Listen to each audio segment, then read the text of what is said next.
Welcome to Know Happiness, a podcast where we seek, find, and sustain happiness in some of the most unusual places. Today, I'm joined with Dr. Gary Sprouse, a 38-year physician, and he's also known as the Less Stressed Doc. Da-da-da. Da-da-da. Welcome, Dr. Sprouse. Well, thank you for having me on here. And my goal today is that we help at least one person have less stress in their life. I love that. That's how I feel about this podcast. You know, Yes. if it can help one person, then my job is done. Yay. Okay, so let's just get started. You spent 38 years as a primary care physician. What originally led you into medicine? Yeah, that's an interesting question. So when I was in 8th grade, I decided I wanted to be a doctor. And I actually went back to my mom because I don't even know what made me make that decision. So I went back to my mom, who's going to be 90 this weekend. Yay. Wow. And I was like, Mom, was I doing something that was, was there some other clue that why I wanted to be a doctor? She said, I don't know. You just decided. And from that point on, I was like, I want to be a doctor. And I was just telling somebody the story the other day that I was in my 4th year of college and I had applied to medical school and applied to 10 schools. And 9 of them said, yeah, no, you're not good for us. And so I'm sitting there with one application left going, I have no backup plan. I have no idea what I would do if I didn't get into this last school. And like literally I started getting panicked. And then I got a letter that said, you're in. And I was like, oh, right. So it was a really great day. And I will say that by being a doctor, it was everything that I always thought it would be and more, to be honest with you. And never look back on that. That was like the best decision that I ever made and the best decision that school ever made for me. So, yeah. That's wonderful. I always admire people who knew early on what their path was, because I've changed so many different ways. You know, it's always been umbrellaed under healing in some capacity, from nursing to massage therapy. But I think it's really cool that in the 8th grade, you knew this was the path for you. Well, and I agree. Like I had friends that, didn't know what they wanted to do. And it makes life so much easier because what I would, the question to me was, did it help me get into medical school or get me to be a doctor? And if the answer was yes, then you would do it. And if it didn't, then don't, right? So my friends were like, well, I don't know what I want to do. And like, well, should I take an accounting class? I don't know. Like, I don't know what you want to do. Should I take, right? So it made life much more simple. So yeah, I would encourage people to know what they want to do, but it's so hard. But Right. Here's what I will say to you. I read this book that talked about that the average person has 7 careers in their life. And that, I believe that. yeah. And what it said was that people use this excuse of that I'm afraid that I don't want to switch to a different profession because I'll be so far behind and I won't know what's going on and da, da, da. And what this book said was, average person changes 7 careers and it takes 2 years and you're up in the 90th percentile. Wow. Yeah. Well, that's So encouraging. So I don't think be I'm afraid to probably change. on my 7th career myself. So let's get into, at what point did you begin to notice how much stress was impacting your patient's health? Yeah, and I use this person as my example. So I had a guy who was coming because I was, I've been in practice for a long time. So I had patients that I was taking care of that had high blood pressure. And this guy needed 2 or 3 medicines to get his blood pressure under control. And then he retired. And all of a sudden he didn't need medicine at all. And you're like, whoa, wait, something's going on here. And what I started realizing was like, no, stress is a major part in everybody's life. And I think I use this term called stress blindness. And what that means is sort of like nose blindness or smell blindness. Like, like I was reading this book on how they developed some of the things that try to get rid, like Febreze, right? It gets rid of the smells. And they tested it and it was great. And they went to this, so they put it out on the market and it didn't sell. And they're like, what the heck? So they went to this one lady who had marketed it and she had 50 cats. And you're like, why didn't you buy this product? Why didn't you use it? And she goes, why? What do I need it for? And when they walked in the room, they were like, whoa, like 50 cat smells was coming out. Well, she was blind to it. She couldn't smell it anymore and what I realized is that every person has stress blindness. Like we have so much stress going on that's like at that baseline that it doesn't register. It's only registers when things get even way above that. So, what was the defining moment that shifted your focus towards stress reduction? The way I got into this was I was reading these eclectic books. I was reading books on philosophy and religion and science and how the brain works and all this different stuff. And I ended up with this model that I use. And the model allows me, it's like a different view of the world. So instead of seeing the world as a hierarchical or sequential, I look at the world in terms of layers. And so when I did that, it's a term I use called stratospheres. And basically what it does is allows me to separate out a mind from a brain. So like I have a dog and the dog has a brain and it can do some stuff, and I have the same, anatomically our brains are similar, but there's some really big differences. And what's the difference? So in my model, what it showed was that through quantity, through a number of neurons and through the connections, that you can cross a threshold and end up in this new layer. And so for humans, we've crossed that threshold and now we have a mind. And it turns out that there are humans that don't have a mind, right? So I have a 2-month-old granddaughter, and she hasn't crossed the threshold yet. So she has a brain, but she can't envision the future. She can't talk yet. She can't, right? She can't use tools. So all these things that we consider like normal stuff for a human, that mind skills, she hasn't gotten there yet. And at the other end, I had a lot of patients with dementia, and they had the skills, but they crossed back through the threshold and they're back at having a brain so they can do stuff, but they don't have some of those mind skills that I talk about. So I actually got through it for the back door going, okay, well, if we have a brain and now we have this whole thing called the mind, and here's the skills of the mind, then I took as a doctor, what I'm used to is writing a prescription. Say, hey, here's a prescription for your high blood pressure, and it works great, but it might have some side effects. And we're going to minimize the side effects so you can take the medicine and do good, right? So when I started looking at our mind skills, I was like, whoa, wait a second. We have these incredible skills. Oh, but they have side effects. And so I realized that the majority of human stresses are really just side effects to the skills we have. So we have the ability to envision the future. The side effect is then you have to worry about it. So psychologists say to us, well, just live for today. And you're like, you know what? That would make sense. If you don't look into the future, then you can't worry about it. But it also makes you a whole lot less successful. So my 2-month-old granddaughter lives, she does what psychologists say. So she lives for today. And she's real happy, right? But she also is very vulnerable. So she needs her parents and her grandparents to take care of her to make sure she doesn't get into trouble. So what I came up with, the reason I wrote the book was I was like, look, we got to find a way that we can keep our amazing, incredible skills and get rid of the side effects. Fascinating. And it really shows the mind-body connection too. You know, when you were describing this patient of yours with the high blood pressure and when you retired, that dropped. That's incredible. I mean, it's just proof that how we take care of ourselves mentally affects the body. So here's something I learned. I'll throw this out. It's a big term. It's called, I think people are familiar with the term homeostasis. And homeostasis is sort of like your thermostat on your air conditioner. Like, you know, if it gets too high, if the temperature gets too high, the air conditioner goes on. If it gets too low, the heat goes on. That's homeostasis, right? But there's this term called allostasis. And what that says is our body has a way of predicting what's coming. So if I'm using hand tools, like I'm hammering nails or something, and my hand goes, hey, tomorrow he's probably going to use that again. So I'm going to build up a callus so that I know tomorrow I'm going to be better prepared for what comes. And if I stop using hammers, then the calluses go away because they go, yeah, you probably don't need that anymore. So it turns out with stress, it's the same thing. So our body's predicting that tomorrow we're going to have some stresses.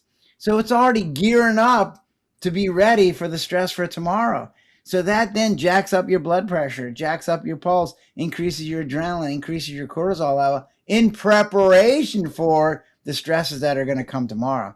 So you have to. So you're worrying about worrying. Yes, exactly. Right. So you're getting prepared to be worried for tomorrow. Yeah. And so now you have to really teach your body, no, I don't need to do that anymore because I'm going to be less stressed. So what led you to step away from traditional medicine and move into more of a holistic approach, for lack of a better word? Well, no, that is the word, right? So if someone called me a holistic doctor, I'm like, wait, what? What are you talking about? That was so unfamiliar to me. But then when I sat back, I was like, no, really, I am. Because, like, so now if I see a patient, like I had a lady the other day, she was having shoulder pain. And she goes, when my shoulders hurt and I get really crabby and angry and I get sharp and I start yelling at people. And I'm like, okay, well, we got to figure out how to help your shoulder, but then we also have to figure out a way to help your mood so that you have better control of your emotions. Or another person came to me and was like, she was sick and having belly pain, and her parents were convinced that it was mental. And I'm like, well, wait, could be, right? She's anxious about school and things like that because she's at high school level, but this could be physiological. So as a holistic doctor, I can look at both halves of the equation and start piecing out which is which, and also not ignoring the other. Because like if she had gone to a psychologist or a psychiatrist, they would have focused on the mental and the stress part. If she had gone to a regular doctor, they would just focus on her belly pain. But I have the ability to look at both and see how they're interplaying with each other. I think that's wonderful. I wish more physicians would take that approach. I hear so often someone's struggling and they're going through some depressive episodes, and a doctor just writes a prescription and doesn't even suggest finding out why they're experiencing this depression.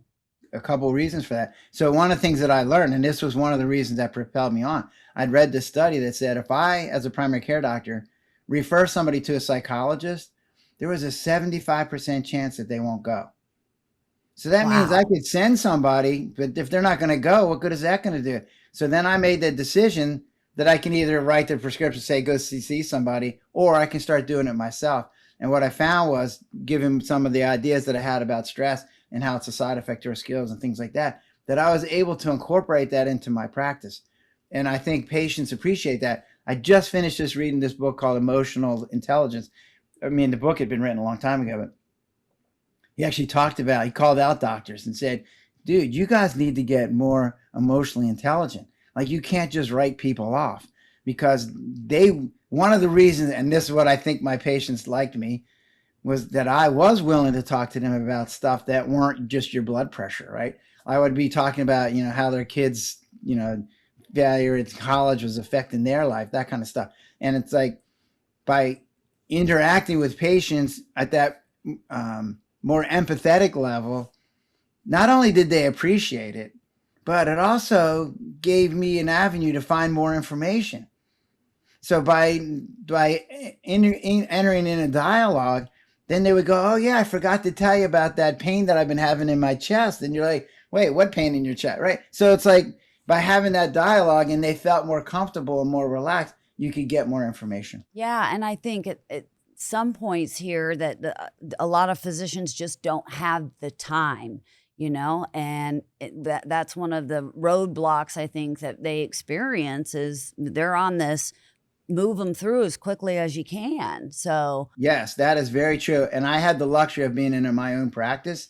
So I mhm. didn't have an administrator or some bean counter who was telling me how many minutes I could spend with this patient.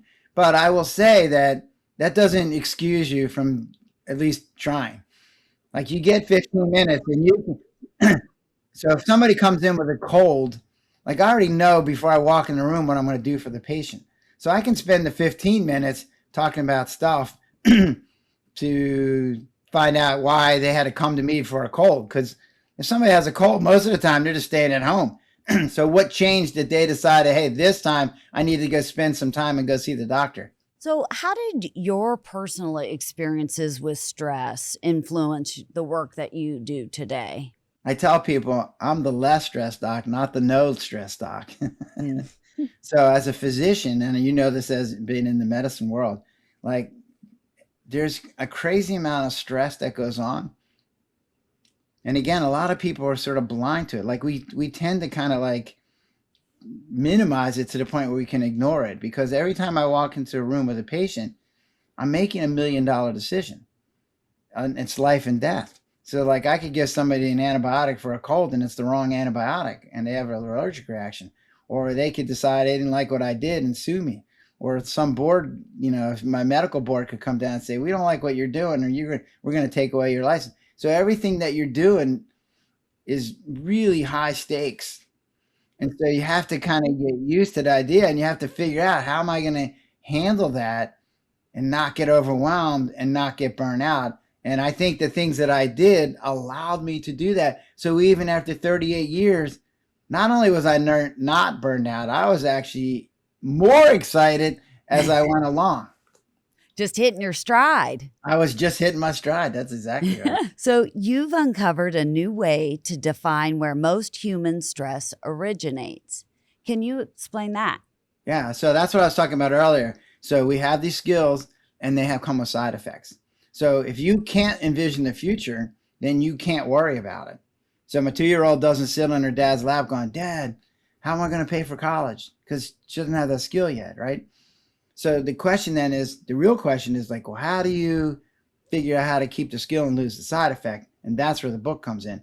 But what I will say is two things. One, that by looking at them this way, by looking at the stresses coming from our side effects to our skills, what it allows me to do is to piece apart what makes things so stressful.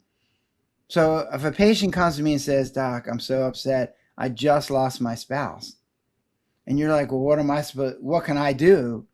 Well, I can't make a spouse come back. You're right. That's not a possible thing. But then when I look at it and go, losing a spouse is considered one of the most stressful things in our lives. But here's the question: what makes it so stressful?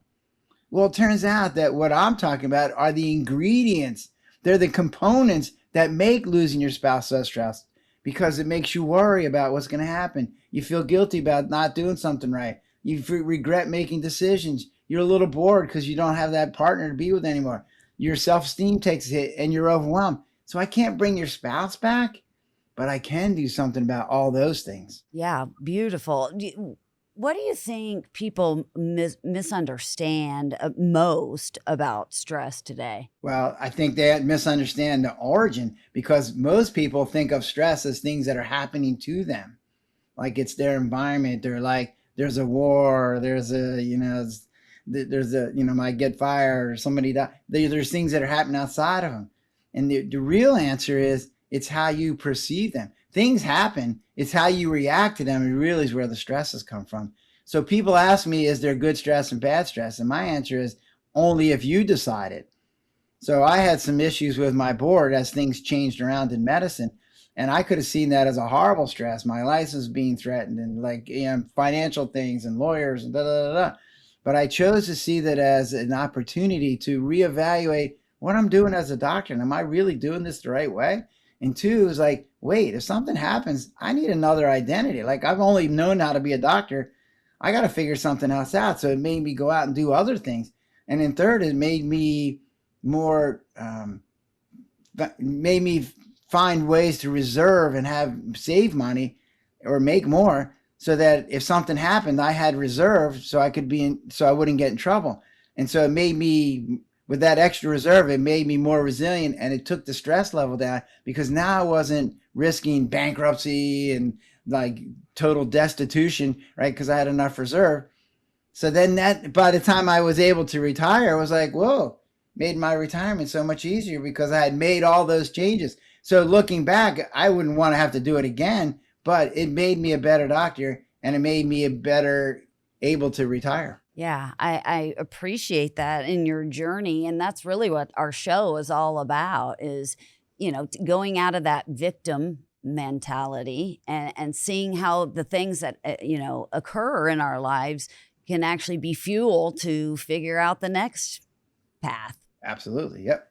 That's exactly right. Yeah. There's a book called TED, The Power of TED. I don't know if you've ever read that, but No. he talks about switching from the victim mentality to the creator mentality. So as a victim, things are happening to you and you're freaking out. You're anxious about those things. But as the creator, you're like, oh, there's a problem here. I have a challenge, but you're figuring out, this is just something it's just a problem I got to solve. Yeah, it's a lesson for an opportunity for growth. There you go. How do you define someone's happy place? Yeah, well, that was an interesting.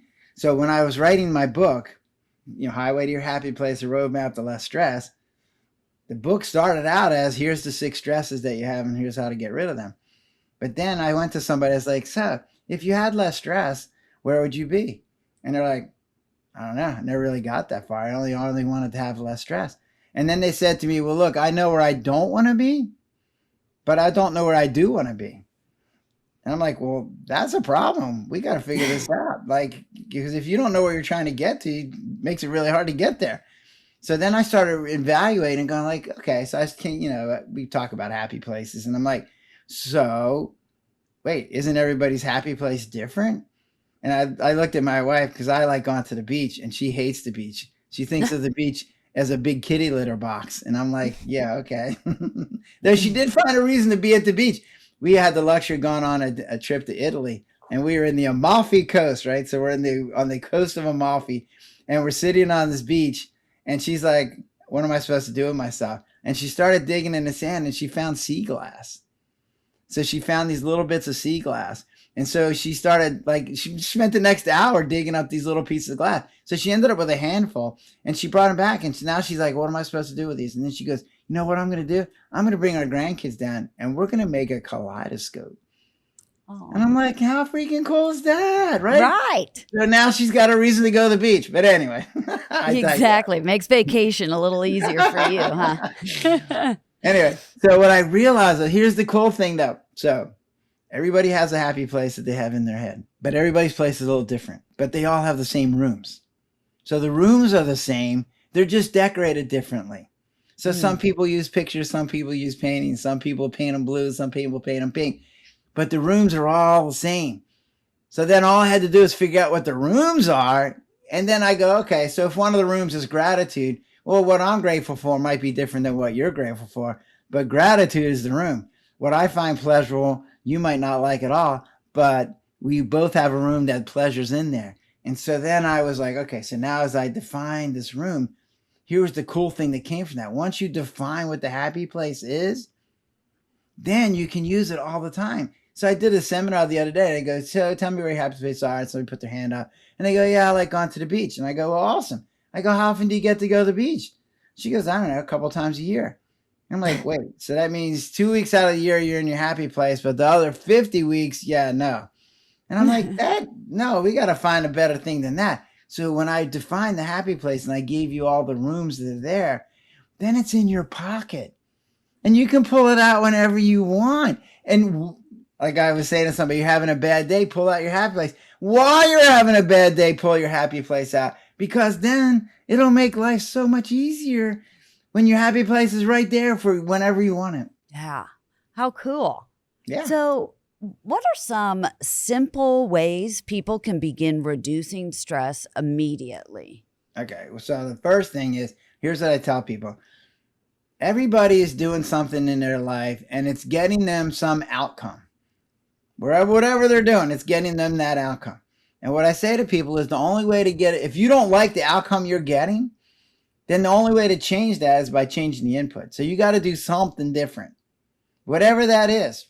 And then if that doesn't work, then keep changing till you get the outcome that you want.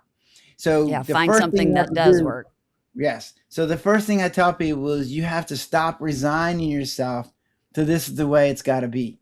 Like you do not have to sit in a black cave that's dark and there's no way out and it's creepy and it's scary and it's cold. You don't have to sit in that place. There is a way out of this cave. You just have to figure out where it is. And I'm here to help you because what I think I've found some ways that I think are fundamental to where our stresses are coming from that will then help you get out of that situation no matter what is out there causing your stresses. So that's the number one. Two is, and it doesn't matter what you do, information will get you somewhere. So the information can come from a podcast or from a book or from a seminar or from talking to your friend or whatever, but get information because that will help you get out of that place. Fascinating. When it comes to worry, what can people do when their mind won't slow down? Yeah. So worry is a big problem because we have this future thing going on and we're like, so as an organism, every organism is out there trying to keep themselves safe and humans are no different. So my dog, she's trying to keep her environment safe. So if a big dog comes in the yard, she's growling, her fur standing up. But her environment is only the extent of her sensory system. So if the dog, if she can hear the dog or smell the dog, or right, then she's growling. But as soon as she can't, then she goes and backs and lays down and is relaxed and hanging out.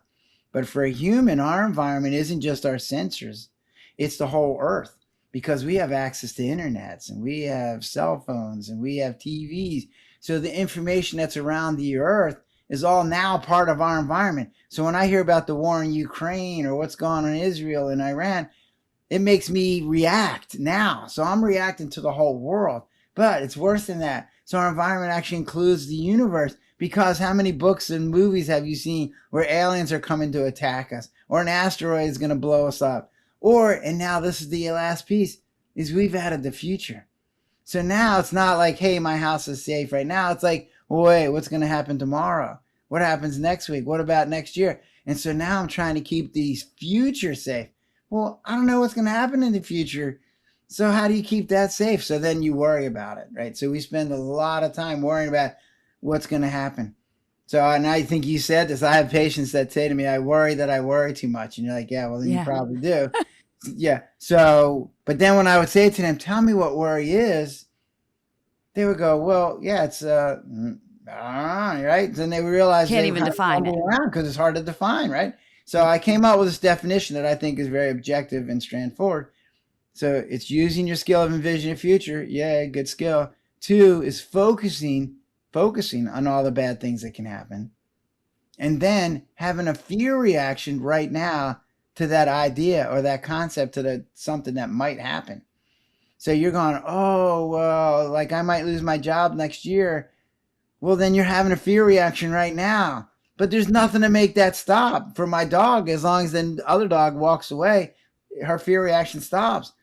I can keep going. Oh, what if tomorrow if I lose my job? Oh, what if I lose my, like I can have that thought at 2 o'clock in the morning or 6 o'clock in the morning or 8 o'clock in the evening. Right? It doesn't, there's nothing to make it stop. And that's what drives people crazy, because your body was designed to have a fear reaction to get away, but you don't get away. So it just keeps going on and on. And eventually it starts breaking down because it can't keep up that pace. Well, and the human mind is not meant to know what's going on a gazillion miles away. We're supposed to just be focusing on our tribe, the immediate people in our family, in our village. You know, that's what the mind is accustomed to or designed for. So I can totally see how we're constantly in stress. It's fascinating. Like if you take a caveman and say, what did cavemen do? And what you just said is, how were we designed to be a caveman? And then take that caveman and put him in our environment. You're like, how resilient and resourceful are human beings that we can go from walking around and maybe climbing a tree to driving an airplane at 600 miles an hour or going, a mile under the water or gone thousands of miles into outer space. What? Like, it's crazy what we can do. But when you look at it, you're like, we can do it, but there's a price that we're paying to do it. And I was just saying this the other day. The pace of change in our life has accelerated dramatically, and we're keeping up kind of, but not really. And it's like, do we really need to change that fast, that much? Starts wondering, like, maybe there's a way to slow down. It's not that we don't need change, but maybe we can slow the pace down a little bit so people can keep up. Yeah, agreed. So what is your 4-step process regarding reducing guilt and obtaining forgiveness? Yeah, so this is an interesting thing, right? In fact, I was just talking to somebody yesterday, and he had done something, and he had done it, it was like 20 years ago. And when I asked him something, he said, yeah, I still feel guilty about that. It was like it happened yesterday. He was still beating the crap out of himself 20 years later for something that happened 20 years ago. And as we talked about, it wasn't it wasn't a good thing, but it wasn't as bad as it could have been, right? So I was like, you need to learn how to forgive yourself. And he goes, yeah, I really can't. I'm like, well, this is a problem. So the 4 steps, it's actually 5 steps now. I've added a step. So the first step is you have to tell the story. Because when people keep secrets, that takes a tremendous amount of energy. And what I found as a doctor, and I don't know if you saw this as a nurse, maybe you did, like patients felt comfortable with me because I was empathetic and I was non-judgmental. And so they would start talking about something, and then all of a sudden they were telling me this deep, dark secret that they probably hadn't told anybody. Mm. But when they walked out of the room, they felt better. Yeah. Because now they Well, had our at least secrets one. keep us sick. Yes, they said they had at least one person now they could talk to about this, so they didn't have to hide it and hold it inside them forever, right? So tell the story. 2 is to name the hurt. So I don't want people running around going, yeah, it doesn't matter that you hurt me. No, it matters. Like, you have to say, this hurt. Like, that was not a good thing to do. And then the third thing is that somebody has to change. And, you know, we call it atonement, whatever. But the whole point is that something changes. Like, you do things differently. So in this guy's case, whatever he had done, I said, have you done it again? He goes, no. I go, well, then you changed. Yay. You did what you were supposed to. Like, guilt was there to make you change, and you did. Yeah. So good for you, right? So you atoned. And then the 4th step is then ask for forgiveness. Mm. And what I find is this is for both people. So, like, if somebody's wronged you, then you need to figure out, like, it's taking your energy away. Like, if you hate that person for whatever they did, like, that takes a lot of energy to hate people.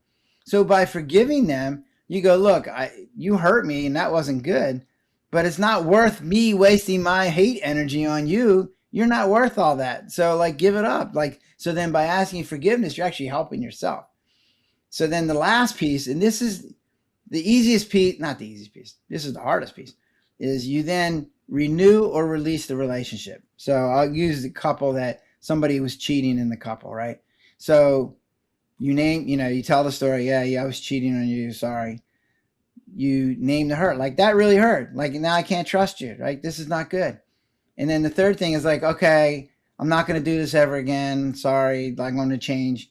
Then you ask for forgiveness. But that last step is then the couple has to go, all right, we're on a new place now. Like, we realized the reason you were cheating was there was some missing piece to our relationship. So let's fix that piece so this doesn't happen again. And so you renew the relationship, and it's actually in a better place now because you're more honest. And now you have a way to forgive each other, and you have a better way to communicate, right? Or you go, you know what? This isn't going to work. I literally can't trust you. So I'm not going to hate you for what you did, but I'm also not going to be with you anymore. So you release the relationship, you let it go, right? So the problem with that forgiveness, that 5-step process is when you're dealing with yourself, you can't release the relationship. You're with you for the rest of your life. So you don't get that last step of like, you know what? I'm not going to hate you, but I'm not going to deal with you anymore either, because you have to deal with yourself. So you have to figure out a way to forgive yourself. It has a lot of similarities to like an AA, like a big book, and the 12 steps of AA. There's some similarities in there. Where I got that from was from Desmond Tutu, right? So he's a religious leader in South Africa. And so they used that when they got rid of the apartheid government. They had all these war criminals that the blacks in that country were ready to string them all up and kill them, put them in front of firing squads. And Tutu and some other religious leaders like, no, wait a second. And they did this process. So they had these people that had done some really horrendous things stand in front of a group of people and say, yeah, I did this and that was wrong and I shouldn't have done that. Now I don't want to do this ever again.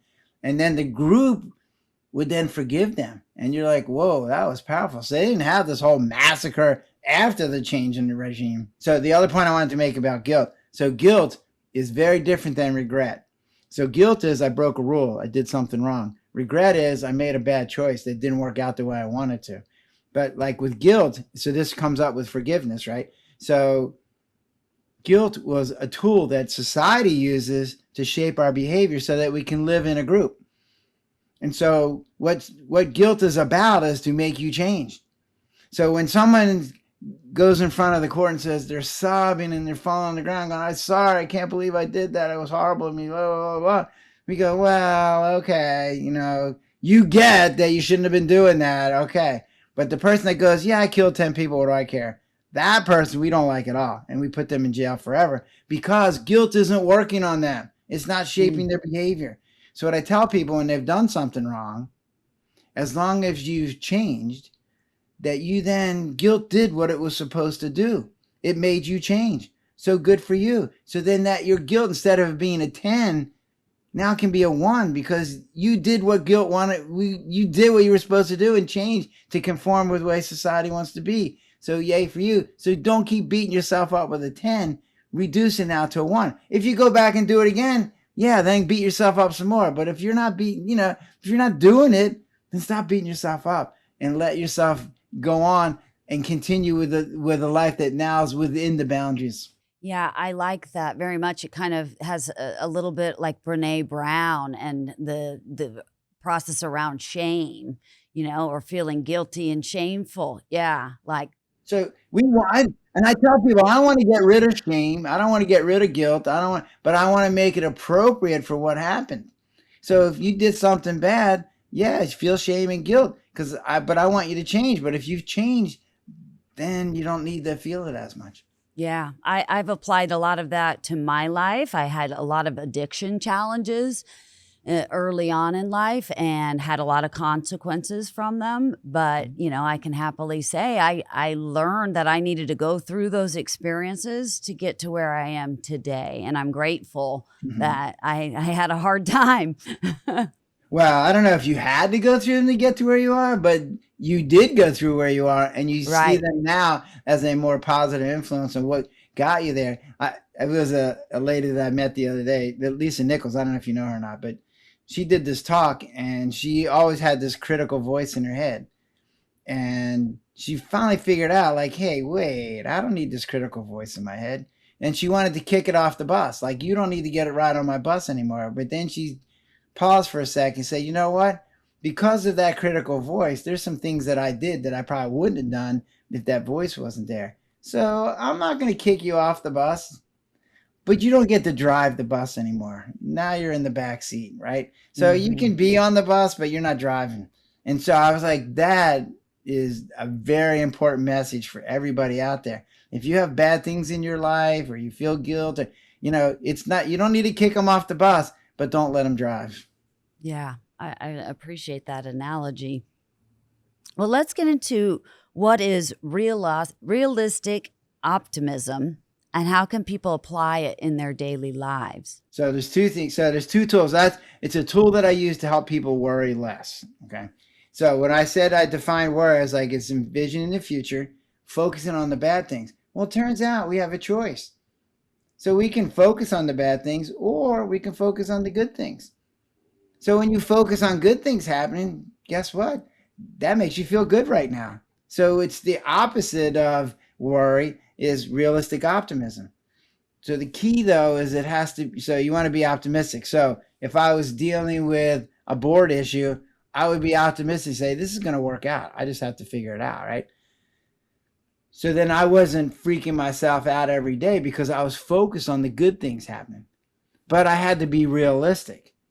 So there's this term, and I'm not even sure it's the greatest term, but it's called toxic positivity.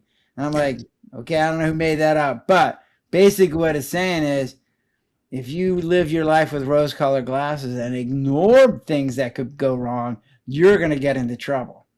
And so that's why I added the realism part. So I don't want you to be just optimistic. You have to be realistic too. So I made sure I had good lawyers, and I made sure I signed all the documents and got things back and did the things I was supposed to do, because I had to be realistic and not just be optimistic. Right. But to do that, pragmatic. Yeah, right. So one of the things that I found, there's a second tool that I talk about, and it's called the worry organizer. So one of the ways to be realistic is that you go, okay, I'm going to focus on the good things happening, but there are bad things that could happen. What do I do about them? Because that's where the worry comes from.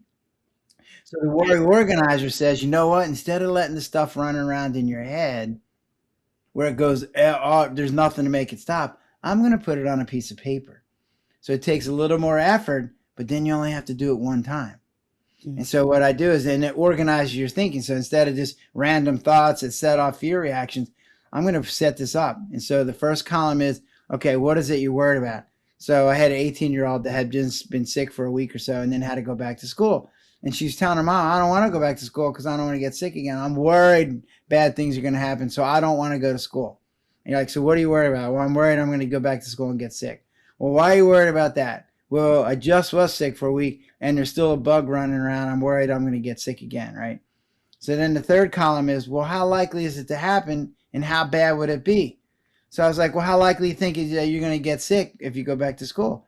And she was actually pretty realistic. She said, I don't know, about a 50% chance. I go, that's about right. Which also means there's a 50% chance that you're not going to get sick. And I go, and if you got sick, how bad would it be? And she goes, well, basically I'm a pretty healthy 18-year-old. So chances of that getting bad are pretty like 10%. I go, okay. And I go, and so the next column is, well, what can you do to not get sick? So she could wear a mask, she could take vitamin C, she could avoid people that were sick, she'll shake hands, don't kiss her boyfriend, blah, blah, blah, right? And then the last column, and this is the one where you get the plan, but without fear, and that's the key. So then it's like, well, what if you got sick? What would happen? She's like, well, I'd just go to the doctor and take an antibiotic and take some more vitamin C, right? So I go, okay, we filled this out now. So what do you think? And she goes, yeah, I'm looking at this and yeah, it's not that bad and it's not going to change. The next week isn't going to make any difference. So you know what? I'm just going to go back to school. And she did, and everything was fine. So it's like, but by figuring that out and writing it down, then it allowed her to think and organize it and make it objective. Because when you start putting percentages, then it makes a difference. Because I see this with parents and kids getting in trouble. Like a kid comes and says, hey, Dad, I want to go to a concert. And you're like, well, you're only 17 years old. I don't know. You're like, no, it's okay. My friends are going with me. It's going to be okay. And the father goes, yeah, you know what? All right, I think it's going to be okay. And then the kid goes, oh, but it's in the next state over. And the dad goes, wait, what? What do you mean the next state over? Yeah, no, you're not gone. You're like, what do you mean you're not gone? And they start arguing. And then then they start calling you like, you're a controlling dad and you're a snuggly little kid. And they're like, no, like if you go, wait, what's the chances of me getting in trouble here versus the chance of me getting in trouble in the next state over? And you start talking numbers. Well, now you take some of those angry emotions out of the situation because now you're talking about numbers. And there's this number you can call the police and say, well, how likely is it that he was going to get in more trouble? Or what will we do with that? So now you can make it more objective and get rid of some of the emotions that aren't helping the situation. Well, I can see how your book is award winning because this way sorry, I'm at a loss for words. I can see why this is so helpful to people. It's very simple. Yeah, well, I try to make it objective and I don't know, is pragmatic the word I want to use? I don't know, but it's like I don't want to go, oh, it's just make yourself feel better. No, this is like I'm a primary care doctor. I'm just like, here's you have high blood pressure, take this medicine. You have this, and you get this test done. So I've taken the benefits that I think that come from a primary care doctor and applied it to a psychological model and say, okay, here's the problem. Here's what we're going to do to change it. I think also, too, I always say this, it takes just as much energy to focus on what can go wrong as it does to go right. And I like how with your realistic focus and that, like, yeah, prepare for if something could happen, but why not spend your energy and time focusing on what positive things could happen? Absolutely. There you go. So you created a system to help boost self-esteem. How does that work? Yeah. So that this client I was talking to today, and I see this in a lot of patients, is that their self-esteem is pretty low. And when your self-esteem is low, it puts you in a category where if somebody says something to you and says, you know, you're a bad person, you're like, ugh, I don't like hearing that, but yeah, you're right. And if they come and say you're a good person, you're like, well, what world are you coming from? You obviously don't know who I am, right? It makes them not make decisions because it makes them more vulnerable because it's like they might want to get in a relationship because they're worried that that person's going to hurt them by, because when you're in a relationship, you have to be more vulnerable because you open up and you show some of your soft spots. Well, now that person can use it as a weapon to hurt you. So if your self-esteem is not good, you end up restricting yourself because you don't want to get hurt. So when I started looking at self-esteem, and I read a bunch of books on self-esteem, and they all come down to like, you have to love yourself for yourself. And you're like, well, that's a nice thought. But if you're 50 years old and haven't figured it out yet, I don't think me telling you you should love yourself for yourself is going to work, right? I was like, no, there's got to be a different way to do this. So when I started breaking down, where do we get our self-esteem from? The first thing that came up was our achievements. And psychologists spend a lot of time telling us, don't let achievements affect your self-esteem. Well, they do. Like when something goes well, I like myself. When it doesn't go well, I think that's not good, right? The problem, what I realized, was not that achievements are part of our self-esteem. It's that we don't count our achievements very well. Like I call it an achievement calculator, right? So we don't give ourselves credits for our achievements. So this is my tool, the 50-point wake up. So when I wake up in the morning, I get 10 points because I stayed alive. Yay. Then I get 10 points because I got food right in my refrigerator. Then I get another 10 points because I got water that I can just turn the tap on. Then I get another 10 points because I live in a safe house. This is good news, right? So I got 40 points. And I get another 10 points because I have indoor plumbing. And it's like, I've been in a tent where you don't have indoor plumbing. Yeah, it's way better to have indoor plumbing. So I get 50 points just by opening my eyes in the morning. Now, most people wake up and are like, ugh, I got to go to work today, -10. What? Well, that's a hard way to start the day. So now I wake up with 50 points. I've had 5 achievements just by opening my eyes. Yeah. So then if something doesn't go well, I lose 10 points. It's all right because I'm still plus 40. So when you started counting all your achievements, hey, my car started today. I was able to make my car payment. I got my house. I cut the grass. All these are achievements, 10 points. There's no way you can't be positive. In the same way with our traits. So people get up and like, well, I'm really fat. And they ignore the fact that they're a nice person. They're smart. They're adventurous. They're ready. They go, I'm fat. And so all those traits that are good were 0s or 1s. And that trait that was negative is -20 and neon lights. And you're like, no, we got to even this up. And those bad traits, you're fat, you can change something about that. You don't have to be that. You can do something different, right? So when you start changing how you view your traits, same thing. It's like there's no way you're not going to be positive. So then the question is, why doesn't everybody have great self-esteem? Well, first off, they don't have those calculators. But 2, that self-esteem isn't just about self. So everybody else gets a say in our self-esteem because everybody else gets a say in what we value. So the fact that fat is bad, who said that? Who made that up? Well, society did. So now you've taken on society's view that fat is bad and you've internalized that. So your self-esteem was really based on a group dynamic. So you don't always get to say what part of self is that, but what you do get to say is who gets the credibility. So if somebody comes along and says, you're fat, you're like, you know what? Your credibility isn't, I don't like your credibility. Or somebody will go, you're an angry person. I'm like, well, who said that? Like I don't know, particularly when you're having I got divorced at some point and my ex-wife would say, you're an angry person. I'm like, wait, what? And what I realized was you have no credibility. You're out there trying to hurt me. So what you're saying doesn't make any sense. So you have the credibility of a 2-month-old. So I'm not going to listen to you. It's not going to affect me. I'm not going to let you hurt me because you have no credibility. So, but that meter has to be in your head, because if your meter goes, well, what other people think is more important than what I think, well, now you're going to be in trouble because now your self-esteem is dependent on what everybody else says. Mm-hmm. If your credibility meter is more on your side, you're like, okay, well, they said something critical and I got to think about this. Am I doing things the right way? Maybe I need to change. I don't know. But my self-esteem isn't taking this crunch because I go, wait, no, I'm doing a good job. There's some other agenda they're dealing with.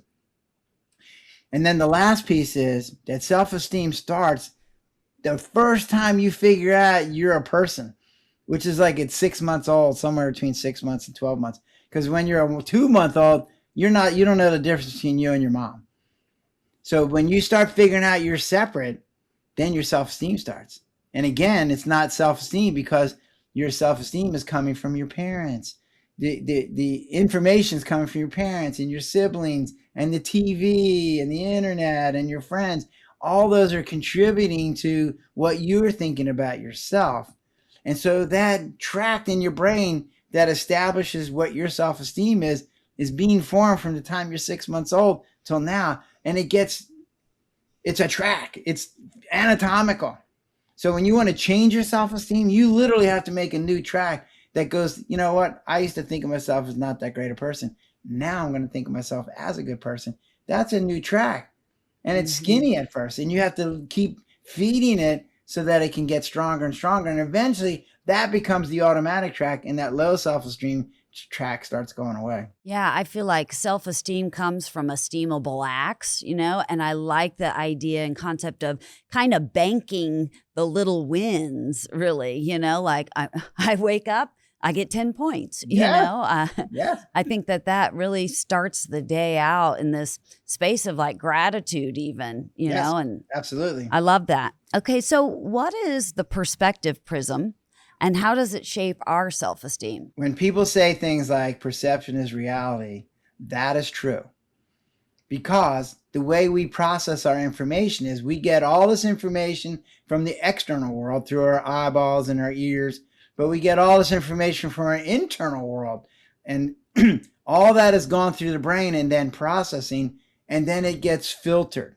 And that's what the perspective prism is. So the perspective prism is this prism of, and what's in that prism is like our memories and our experiences and what we think are facts and what we think are theories and what we have faith in and what our emotional state is at the time and how alert we are, and all these different things are inside that prism.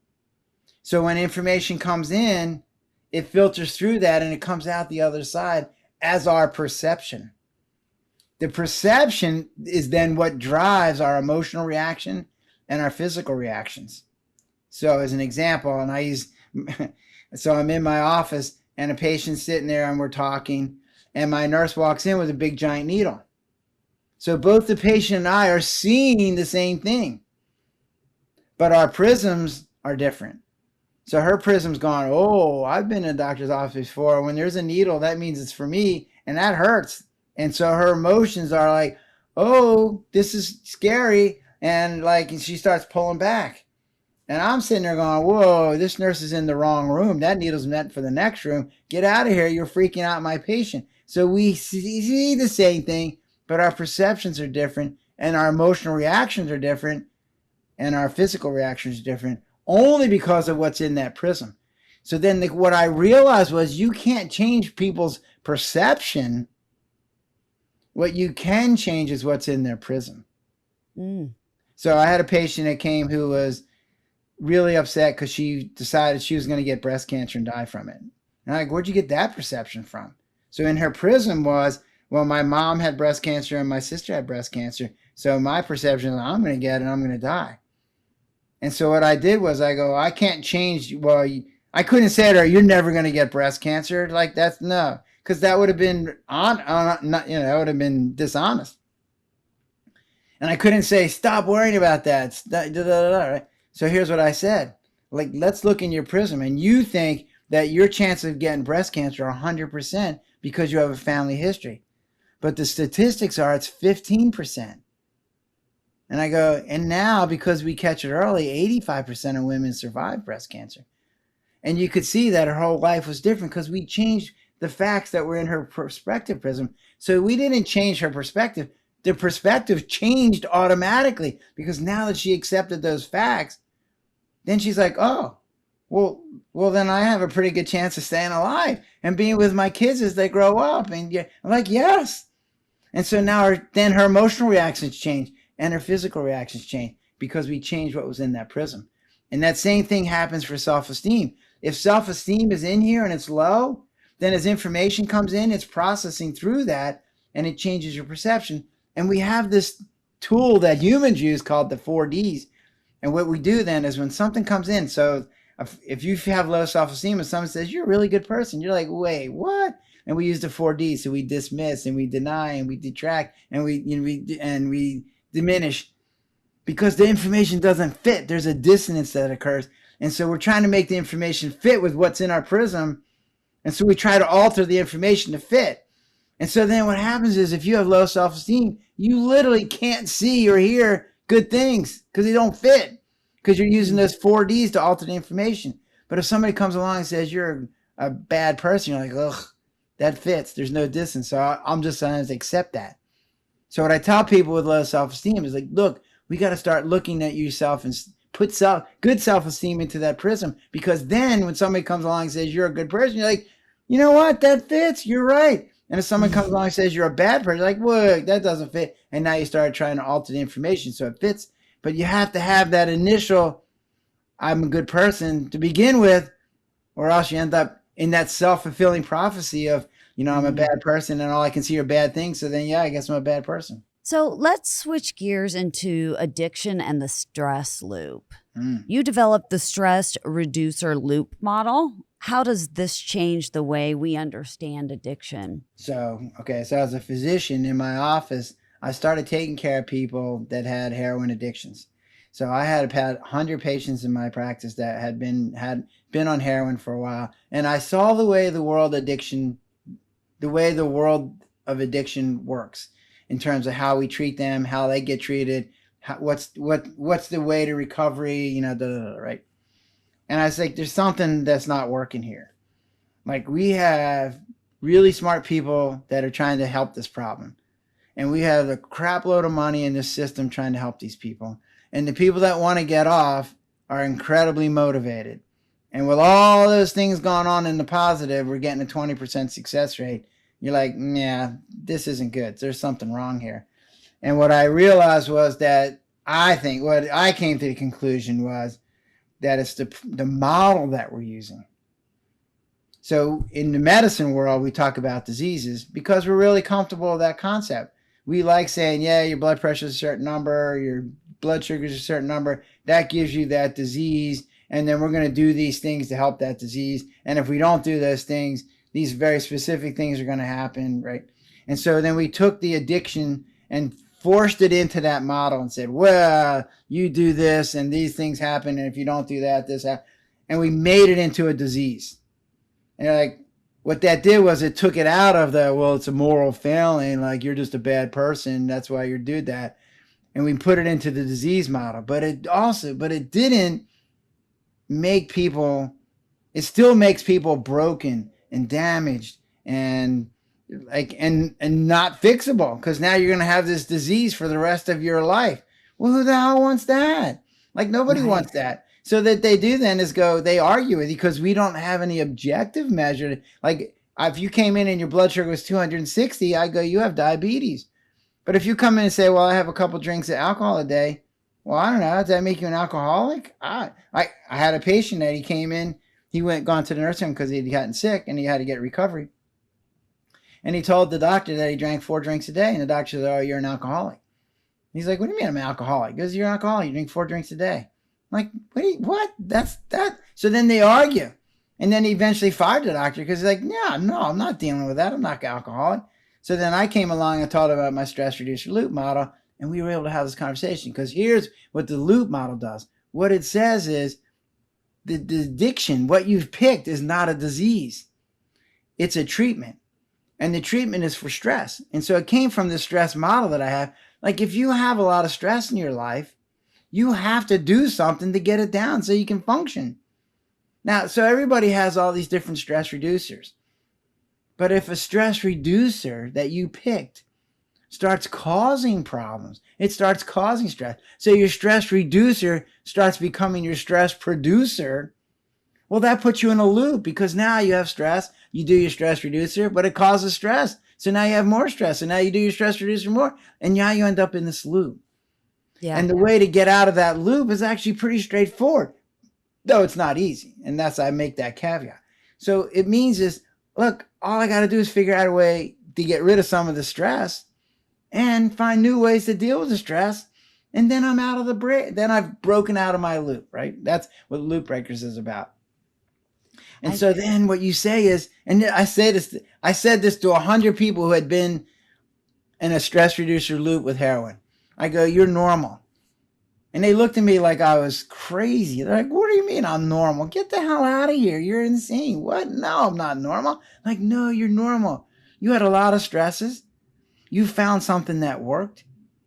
But then it started causing all kinds of problems in your life. And you said, no, I need to get off this. But then you were stuck with this track in your brain that says, when you're under stress, go do that. And you're under a lot more stress. So now let's figure out a way to get rid of some of the stresses in your life. And let's figure out something else we can use so that you don't have to deal with it. So in my office, I would use Suboxone, which then gave them some of the same benefits of the heroin without a whole lot of the side effects. But even that had some side effects. So I go, why we're teaching you new techniques on how to deal with stress, we're going to use Suboxone. But once you have your own techniques, you won't need the Suboxone anymore either. Yeah, that's wonderful because there's just such stigma around addiction. And really, when you look at it, the brain is doing exactly what it's supposed to. It's found a solution Yep. that eventually becomes the problem, Yep. but it's doing what it was designed to. That's exactly right. So what happens in this stress reducer loop model is that it stays in the medical model, but instead of being a disease, now it's a treatment. So now what I said to that patient that was drinking 4 drinks a day, I go, well, look, I don't think you have this lifelong disease that you can't cure and it's never going to go away. And the best that you can do is struggle every day of your life to not do it, right? Here's what I said to him. Like, look, you obviously have some stresses in your life from work and from getting sick and da-da-da-da. And I get that you've gotten used to drinking 4 drinks a night to relax and to enjoy yourself and to take some of that stress away. But 4 drinks a night is put you in the top 10% of consumption of alcohol. And he's like, what? And I go, yeah, that's a lot, right? You're drinking a lot. But fortunately for you, you don't have any liver disease. Your wife's not trying to divorce you. You're not losing your job. You're not getting DUIs. So it hasn't caused problems in your life yet. So I would, right? But given your age, you're in your 60s, it could start causing problems in your heart, your lung, your brain. And if you think of alcohol as a medication, as it's treating your stress, are you really 4 drinks stressed out? Do you really need 4 drinks to unwind? Do you think you could do it with 3, maybe 2? How about 1, right? It's the dose that's going to cause the problems, not the alcohol itself. Right. And so when we were able to have this conversation, you're like, you know what? You're right. That is a lot. I didn't realize it was that much. And I don't need 4 drinks. I think I can just do with 1. And that way he reduces his chances of getting into trouble from his stress reducer, go way down. And yet he still has that stress reducer that he can use. And so everybody's happy in that situation. And I think the term disease for addiction I don't fully agree with that. Maybe a disease of choice, but I appreciate how easy you've made it. I'm really looking forward to reading your book. Yeah, that choice thing, that's an important point that I want to bring up, right? So my wife and I ran a recovery residence for a couple of years. And so patients would come in and here's what we said to them. Like, we want to be able to trust you. So we don't care if you have a lapse as long as you tell us about it. I don't want to find out that you had a lapse by doing a urine screen and finding out there's something in there that shouldn't be there. So we would have a patient come in and say, now some people couldn't do that because they had been trained from past experience that if you tell the truth, then they get kicked out. Well, they didn't want to get kicked out, right? So one guy came in and said, I have to tell you, my urine's going to be positive for heroin. And we said, oh, so our question was, what happened? Other recovery residents and other addiction treatment programs would say, oh my God, why did you choose to go back on? And the problem is it's not a choice anymore. Because what you're trying to do when someone's has been doing heroin and now they're not, they have that track in their brain that says, go do heroin when you get stressed out. And what they're doing is inhibiting that track. They're going, don't use that track. And humans can do that, but we're not that great at it. So when I go to a party and there's donuts there and I'm trying to lose weight, I'll walk past the donuts once or twice or 3 times. That 10th time, I'm eating the donut, right? Because I can inhibit for a while, but not forever. And that's what we find. And that's the natural history of what goes on. And so when someone's been inhibiting for 3 months, 6 months, 2 years, and they can't inhibit, the question that I ask them is not, oh my God, why are you so stupid? Why did you do that? Why did you choose to do that? My question is, what happened that you weren't able to inhibit? You've been doing so well inhibiting, what changed? And this guy said, oh, well, I ran out of my Suboxone and I couldn't get to my doctor because it was a Friday and I knew I was going to go into withdrawal and I couldn't do that and then go to work. So I found a little bit of heroin, just enough to get me through the weekend so that I can get my Suboxone on Monday. And we're like, fine, I get it. Okay. So now we understand. So then I don't like beat him up for making a bad choice. I give him rewards for being able to inhibit, for being honest with me. And 3, figuring out a solution to his problem. And then we get back on the horse and go, okay, let's get back to inhibiting. And now we know that on Friday, you better already have your Suboxone because this is going to be a problem coming into the future. And we're going to teach you other things. So at some point, you won't need your Suboxone either. That's wonderful. Well, we're wrapping up here a little bit. I want to know what's the main message you want people to walk away with from your work. So the main message is, and this is something I learned. I learned how to do hypnosis, which is a great skill, right? And it comes along with this program called Neuro-Linguistic Programming. And what that instructor told us was 2 things. One, and I'll say this out there, he did this to me and I didn't like it, but it was true. He goes, I said something, I'm going to try and do something. He goes, yeah, not giving you that. I go, what do you mean? He goes, well, try to pick up that pencil. And I'm like, I'm trying to pick it up. And I can put my fingers close. He goes, no, try harder. Right? And he goes, then you pick it up. And he goes, no, that's picking it up. That's not trying to pick it up. And the point he was making is you can't try to do something that you can do. So if someone says, I'm trying to lose weight, you're like, no, you're either losing weight or you're not losing weight. You have to do things. Don't give yourself that cop out of I'm trying. No, you either do it or you don't do it. That's number 1. Number 2 is, this is the second lesson, is that we're all getting an outcome and we need to change the outcome. And here's the key, is we all have the tools already inside of us to get the outcome that we want. We just have to use them, or we have to learn how to use them, or we have to get more information to help us use them. But we all have the tools already inside of us to get where we want to be. After everything you've learned, what does happiness mean to you today? Well, so for me, happiness is that happy place. And it includes gratitude and pleasure and fulfillment and feeling safe and having hope and feeling appreciated and feeling connected, having some control in my life. All those things put together. Yeah, my wife and I were sitting on our back porch enjoying a lunch meal together. And I was like, is this awesome or what? It's that feeling that you get when it's contentment. That's the word I use, right? And the contentment is the good things in my life are way better than the bad things in my life. It's not that I don't have bad things, but the good things are way better. But to see that, it takes a mindset. Yeah. It's how you view what you it, focus right? on. Yeah. So I've had patients that are rich and successful and they're miserable, and patients that are poor and not that successful and they're really happy. They're really contented. And so what I've realized, I got a lot of good things in my life and I see them and I pay attention to them way more than the bad things. And the bad things that come along, I see them as obstacles, things, they're problems that I just need to solve. They're not things that are going to destroy my life. And so that allows me to sit on my dock and enjoy myself. And here's the key, is feel safe. And what I learned this the other day, because I had a patient that said, I've never felt safe. I'm like, what? So it made me think, what is safety? What does that mean? And it came down to what it really means is, like, I'm not angry. I'm not fearful. Like, I think things are going to work out. It's like, I'm not in pain and I'm not suffering. That absence of those things is what makes people feel safe. Yeah. Well, I really appreciate you taking the time today to speak with me and our audience. And I can't wait to read your book. Good. Thank you so much, Dr. Sprouse. Well, thank you so much for having me. And I'm hoping we made our goal of helping at least one person today, right? I think we can check that off and put it in our win bank. Yeah, there you go. So one other thing. So what I tell people is that I have a website, thelesstressdoc.com. And on that website is I have a book. One of the chapters from the book is there for free, so you can just download it. And there's also an online course that they can get, like little 15-minute snippets of how the book is set up. Like there's 15, it's broken down into 15-minute segments so they can do it.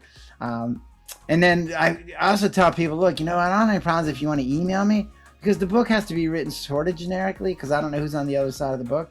But if they have some specific questions, just email me at lessstressdoc@gmail.com. Wonderful. Thank you again.